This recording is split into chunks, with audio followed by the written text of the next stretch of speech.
Hello everyone, my name is Sir Robin for those of you who know me, and those of you who don't, it's still Sir Robin. Welcome to class today. I'm so glad that everyone could make it. As you can see, we're not doing class in our normal area. We're actually doing a little bit of a field trip to the land of Shulin. As you can see, we're outside in the beautiful land of Shulin. Outside, where you can hear all the animals. Like the geese. Yeah, the geese and the tree. Yeah, trees make noise, that's what they do.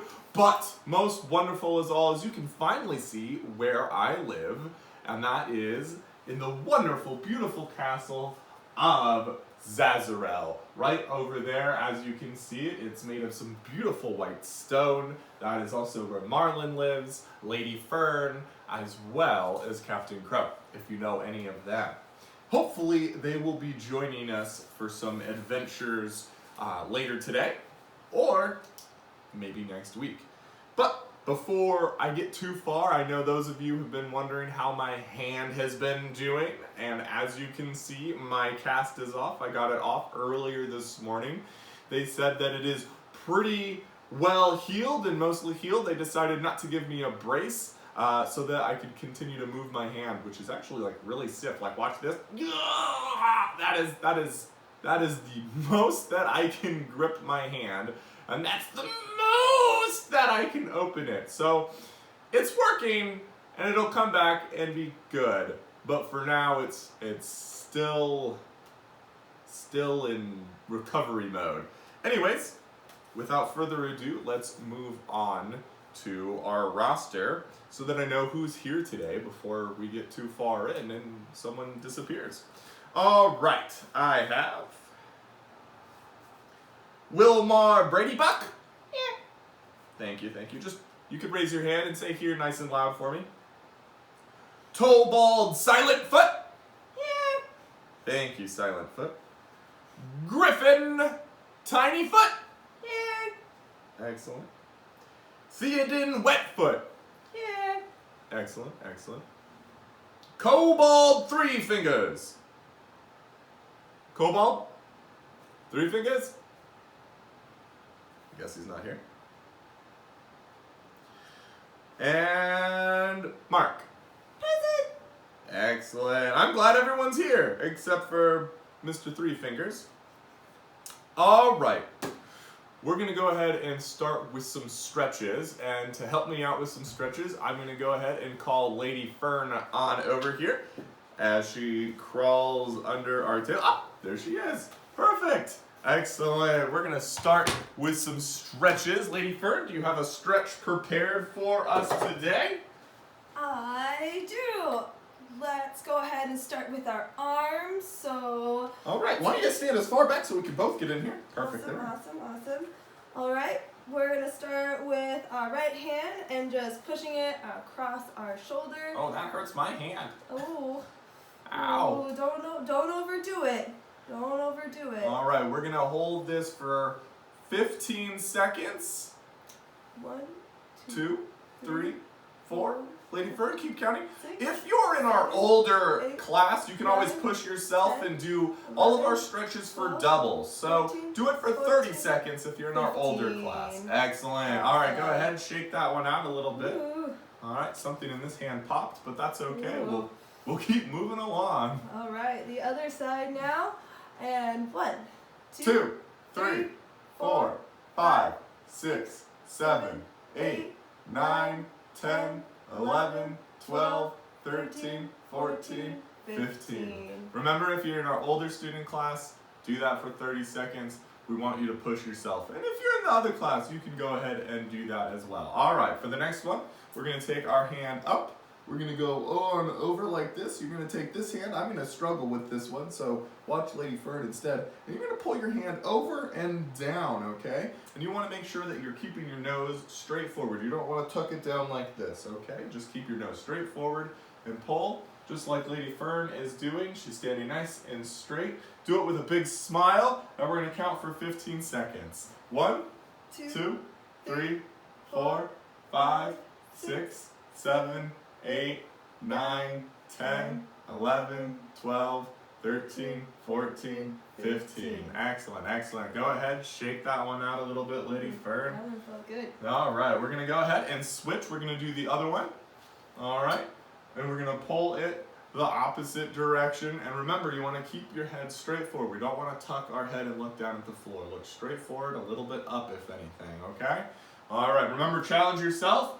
All right, 15 seconds. 1, 2, 3, 4, 5, 6, 7, 8, 9, 10, 11, 12, 13, 14, 15. Excellent, excellent. All right, we're gonna go ahead and move to just some leg stretches where all we're gonna go ahead and do is we're just gonna reach down and touch our toes, and we're gonna do this for 15 seconds, okay? So let's go this way. All right, there we go. Hopefully we don't knock each other's heads off. All right, go ahead, bend on down. Make sure you're touching your toes the best that you can. 1, 2, 3, 4, 5, 6, 7, 8, 9, 10, 11, 12, 13, 14, 15. Excellent, excellent. All right. Woo! Felt good. I know. All right. We're going to go ahead and do another stretch. It's going to be touching your toes again, but you're going to take one of your feet and you're going to cross it on over. Okay, so why don't you, Lady Fern, go ahead, step on back, show everyone what that looks like.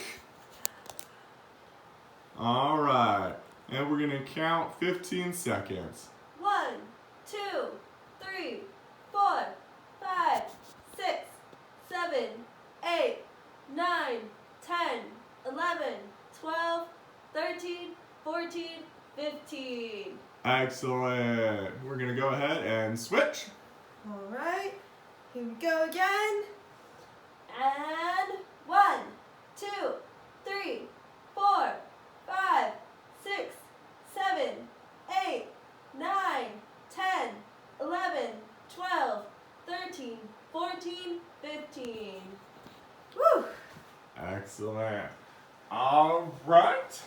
What do you think, Lady Fern? Should we do any other stretches or should we move on to some body movement?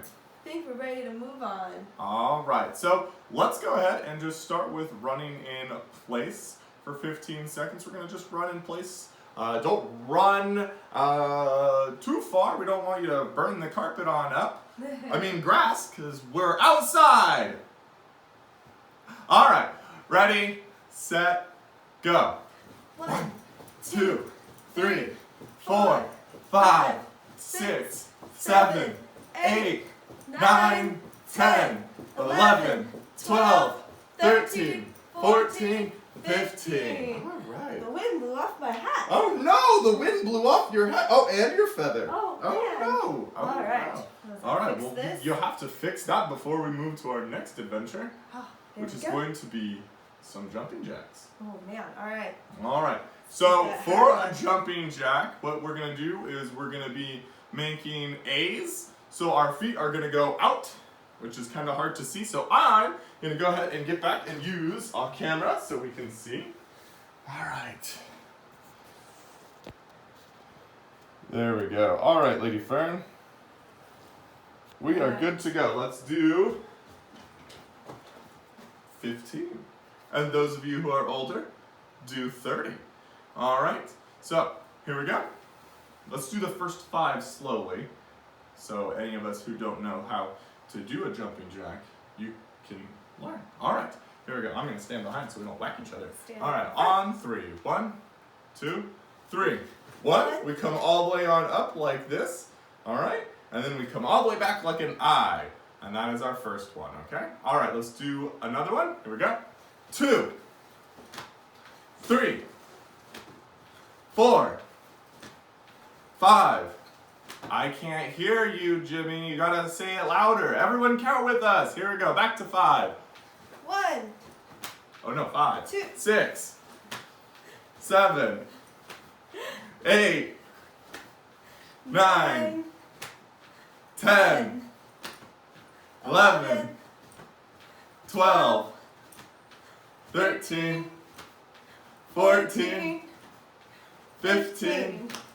Excellent. Oh, I was going to just keep going. I forgot where we were. Ah, the geese blew your hat off again there, Lady Fern. I need to get like hairpins or something. Excellent, excellent. You got it? Got it. All right. Now, Lady Fern, why don't you go ahead and work the camera so everyone can go ahead and see this next one that I'm going to go ahead and do. I like to call this one the cherry picker. And what we're going to go ahead and do is we're just going to reach down with our hands and we're going to move our legs apart like a pyramid. And we're going to reach and we're going to be stretching the back of our knees right here, okay? All right, so I'm going to go ahead. I'm just going to go on down. There we go. I'm going to hold it right here. There we go. Okay. And what we're going to do is we're going to start on our left foot, middle, and then over again, okay? And then back up and clap, and that will be 1. All right, here we go. 1. All right. But I want to say something silly so that we can keep track as we're going across. So I'm going to say apple, apple, apple. 1. Here we go. And let's do 15 of them. All right. Apple, apple, apple. 2. Apple, apple, apple. 3. Apple sauce, apple sauce. I think that works. That was 4. 1, 2, 3, 5. I'm changing everything up every single time. But we're going to go to 6. 1, 2, 3, 6. 1, 2, 3, 7. 1, 2, 3, 8. 1, 2, 3, 9. I lost my hat. 1, 2, 3, 10. 1, 2, 3, 11. 1, 2, 3, 12. 1, 2, 3, 13. 1, 2, 3, 14. 1, 2, 3, 15. There we go. Good job. All right, I'm going to go ahead and find my hat down here before a raccoon takes it away. Excellent. I've got my hat. All right. All right, Lady Fern, why don't you come on back for us? All right, for this next one, Lady Fern is going to demonstrate a burpee. All right, do we all know what that is? Lady Fern's so happy. She thought I was going to do it, but I can't because my hand is hurt. So Lady Fern gets to do it. All right, so burpees are really difficult. So instead of doing 10 of them, do your best. Let's try to do 5 and challenge yourself to do as many as you can, okay?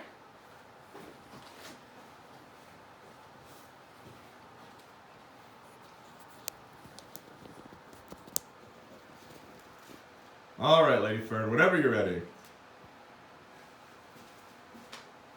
And then she goes down, does a quick push-up, then comes back on up, and that is 1. And then she's going to go ahead, do another one. There we go.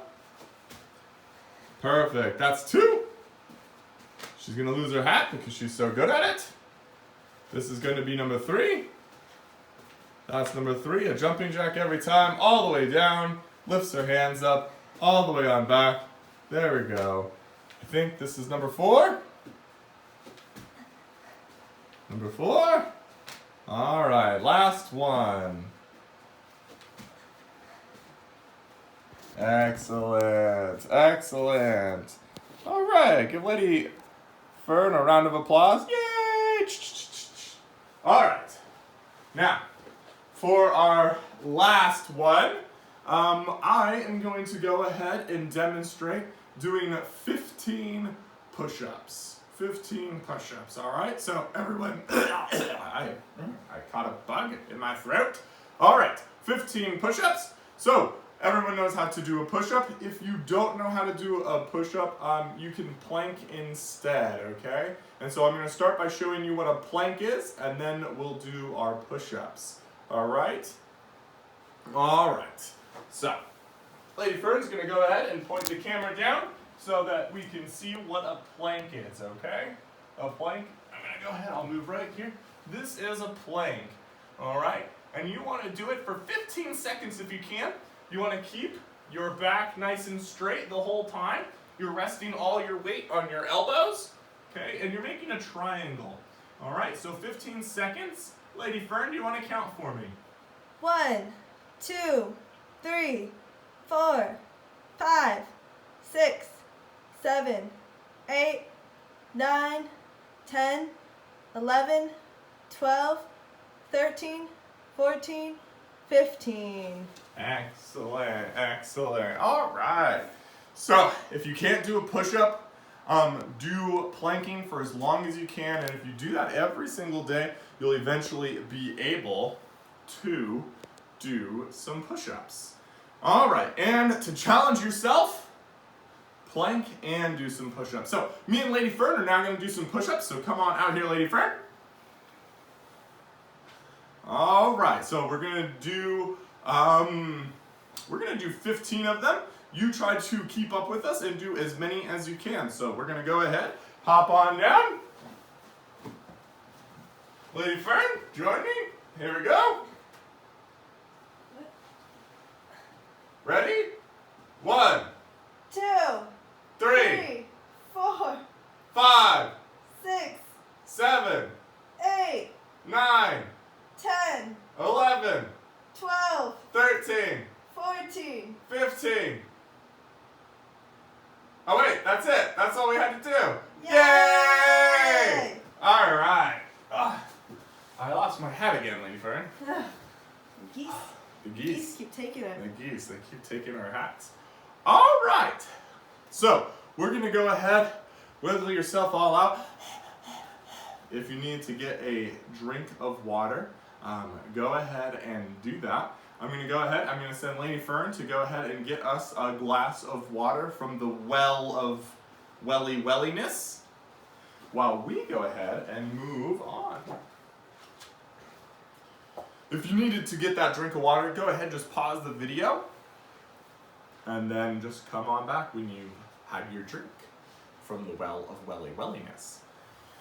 So, something that is going to be a little bit of a project for everyone until you come back to the land of Shulin next week is I want to challenge everyone to find anything they have around their own castle and make themselves their own arrow.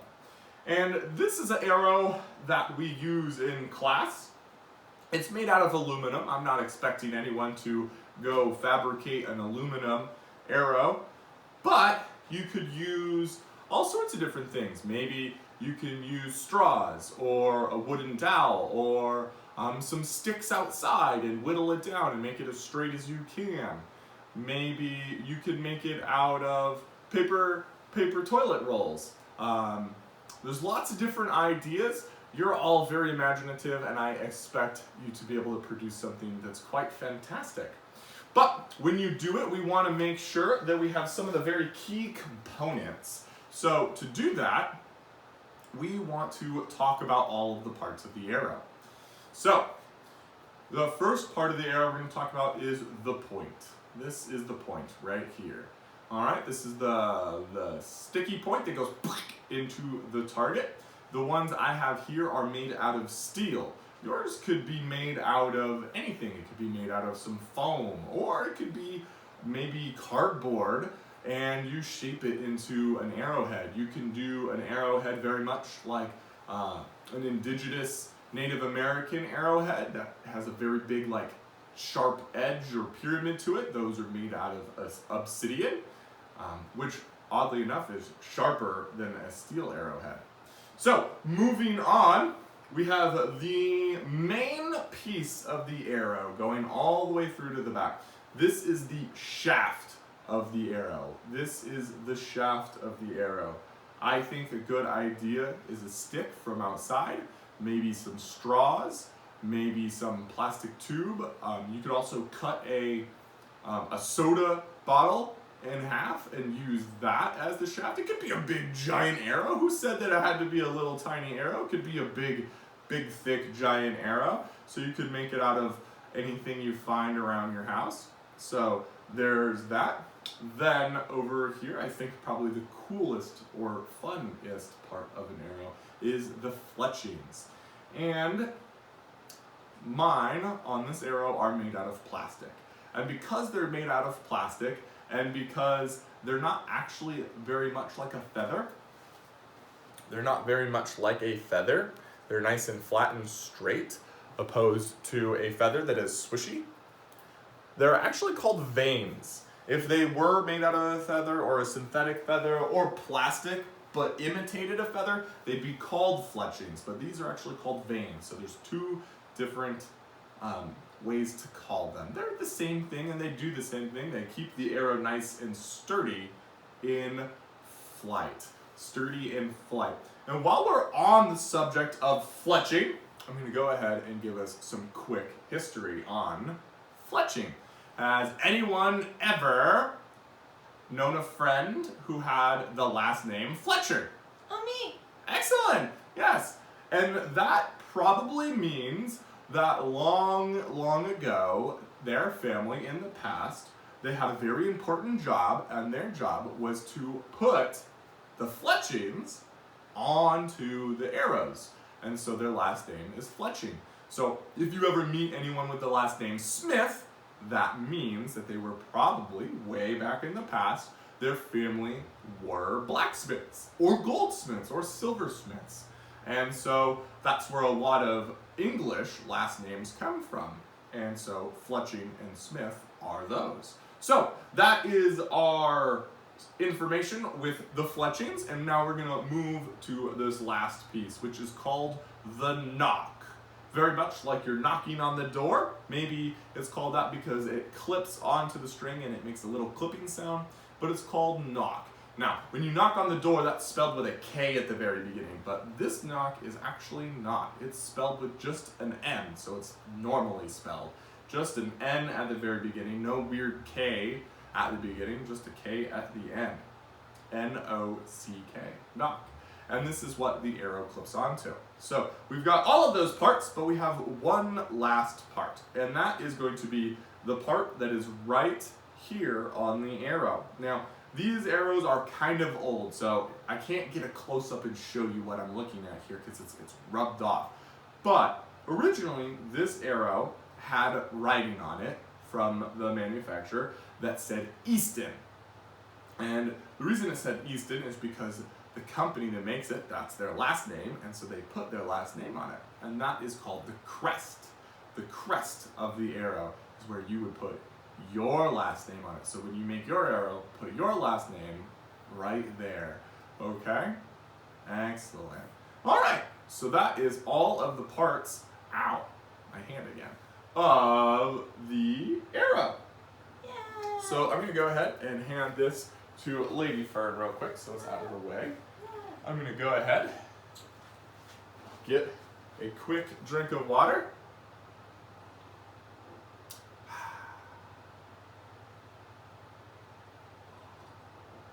Hey, Dumblefoot, stop doing that.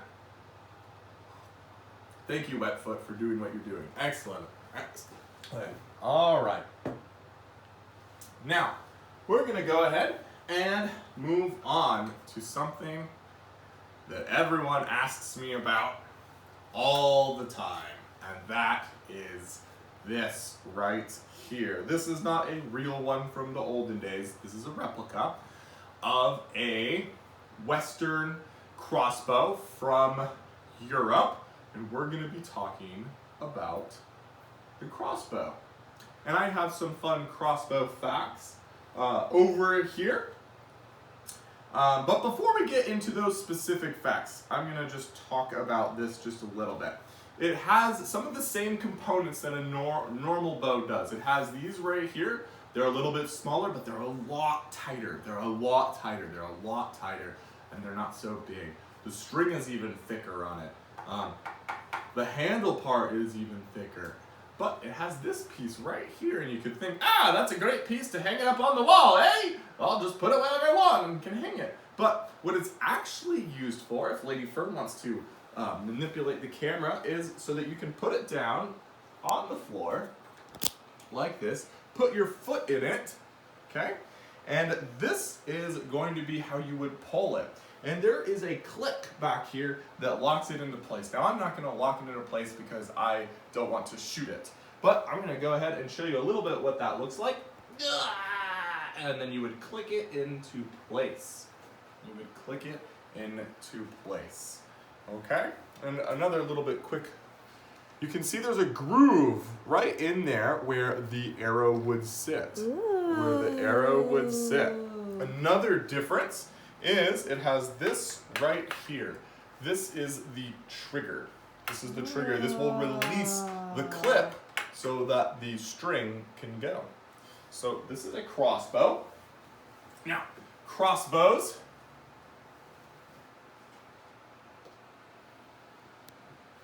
are invented in China. Maybe we don't want to turn it sideways because everyone will get sick. They're invented in China. That was the first place that they were invented.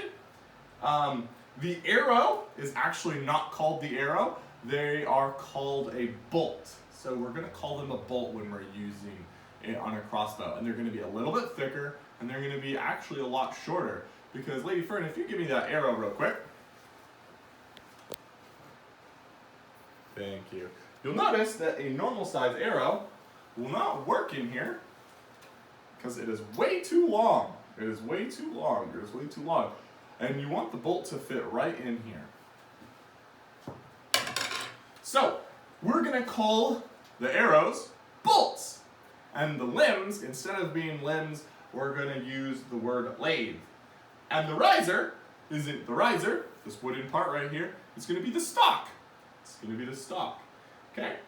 Sun Tzu, I don't know if you've ever heard of Sun Tzu in his book, The Art of War. He talks about crossbows and their importance all the way back in 500 BC. 500 BC. And their importance in war and what he did. The oldest crossbows that we don't find the wooden part anymore, and we don't find the limbs. What we actually find is the locking mechanism. The locking mechanism, which is going to be right here. And in China, they had all sorts of different locking mechanisms, very advanced mechanisms, where instead of just pulling the trigger and it released, you would pull the trigger and hold it, and then you would let go and it would release. And these were going to be made out of bronze. So they're a metal, and they're going to be bronze, and they're going to be very decorative and very complex. And that is how we know how old crossbows are, because we can find those metal components. Because it's not going to be very easy to find wood from 500 BC. European armies, when they finally got a crossbow, in the 12th century period, they wanted to use the crossbow because it's very easy to use. I don't have to have skills to use it. I can just pull it back, point it where I want it to go, and I can just let it go. And it's going to go where I point it. And we all know from doing archery, that we have difficulties when we don't have our anchor point and the arrow goes somewhere else. This is always going to go in that same place, something kind of like this. And then you just easily pull that trigger instead of having to do your follow through. So there's no follow through in this. So they preferred the crossbow because you could give it to anyone and anyone could use it and everyone could be very good with it. Except one country, they preferred to stick with the traditional bow, the long bow, and that is going to be England. And the reason why is because England had a specific type of tree, the yew tree, where they could make bows that were extra powerful, much more powerful than the crossbow. And because of that, they had a tradition or a culture of shooting bows. And so everyone in England was very, very, very good. And you had to basically go after church on Sundays and go train how to shoot your bow, and it was a law, and it was mandatory in England that you had to do that. And so everyone was good with a bow in England, and the reason why you would want to be using that instead of a crossbow is if you're trained, you can shoot 12 arrows from your longbow, when a crossbowman could only shoot 2. And so that means you're shooting it a lot more, which is going to be a huge advantage, on top of the fact that you're shooting much farther than this. All right? Excellent. Now, before we finish with our day, we're going to end right there where we were, in England with the history or the culture of the bow. And one of those things has to do with our funny little hats. And Robin Hood is said to wear one of these funny little hats. And he actually has a song, and that's how we know that Robin Hood wore a funny little hat. He had a song, which we'll sing later, with Lady Fern's help. But the particular hat that we are wearing, that we've been wearing for class, I'm probably going to say it wrong, but it has two names. It has an English name, and it also has a French name. Now the first one is the bicocket, and that is going to be the English, and I think maybe it's called the bicocket because bi means two, and it's got 2 points right here. I'm going to take a guess. I'm going to find out more on that later. And then we actually spelt this wrong. This is with a C. The chapeau bec. So it's a C in there. I'm going to go ahead and fix that. Still one-handed. Still totally one-handed. All right, there we go. So the chapeau bec is what they would call it in French. It was worn by Western European people in the 13th and 16th century by men and women. And they would take it and they would decorate it with fancy hats, jewels, gems, phoenix shards. And it was originally worn by the nobles and the royalty. So the super duper rich people and the kings and queens. And they would wear them when they would go on hunts. So when they would get on their horse and they would go hunting for a turkey or a pheasant, which is why you would have a feather in your hat, because different birds are more difficult to shoot. And so having a feather means you must be a very, very, very good archer, because you were able to shoot a very small bird. Very small bird. Eventually the merchant class started wearing them as well. And typically you're going to see them in paintings outside, much like we are today, outside! All right, we're gonna go ahead and end our day today with a song. Now, me and Lady Fern are going to read for the very first time.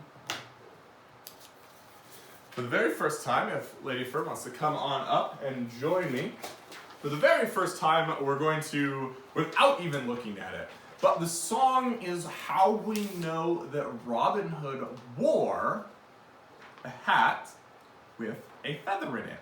And it's from this song that goes back in myth along the time of Mr. Robin Hood.